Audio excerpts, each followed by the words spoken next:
નમસ્કાર, હું છું કેતલ અને આપ જોઈ રહ્યા છો CB24. એશિયન પેરા ગેમ્સમાં ગોલ્ડ અને બ્રોન્ઝ મેડલ મેળવનાર બે દિવ્યાંગ ખેલાડીઓને હવે ગુજરાત સરકારમાં વર્ગ 1 અને વર્ગ 2 અધિકારી તરીકે નિયુક્ત કરવામાં આવશે.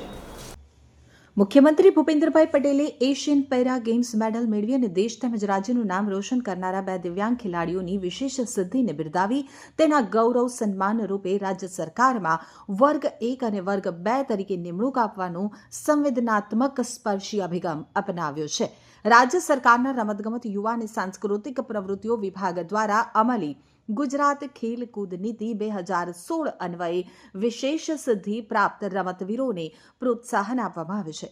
તદનુસાર ઓલિમ્પિક, કોમનવેલ્થ, એશિયન ગેમ્સમાં મેડલ પ્રાપ્ત કરનાર ખેલાડીઓને પુરસ્કાર ઉપરાંત રાજ્ય સરકારની વર્ગ 1 અને વર્ગ 2ની જગ્યાઓ પર નિમણૂકની ઓફર પણ આપવામાં આવે છે.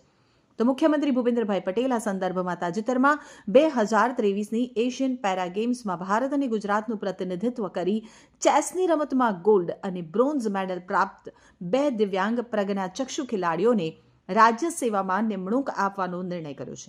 આ બંને દિવ્યાંગ ખેલાડીઓના ચોથી એશિયન પેરા ગેમ્સની પુરુષો માટેની ચેસની રમતમાં ગોલ્ડ મેડલ વિજેતા દર્પણ સતીશ નાણી અને એ જ રમતોત્સવમાં મહિલાઓ માટેની ચેસમાં બ્રોન્ઝ મેડલ પ્રાપ્ત કરનાર સુશ્રી હિમાંશી ભાવેશભાઈ રાઠીનો સમાવેશ થાય છે. મુખ્યમંત્રીએ પ્રજ્ઞાચક્ષુ યુવાન દર્પણ સતીશ નાણીને સ્પોર્ટ્સ ઓથોરિટી ઓફ ગુજરાત ગાંધીનગરમાં આસિસ્ટન્ટ ડાયરેક્ટર વર્ગ 1 તરીકે નિમણૂક આપવાની અનુમતિ આપી છે.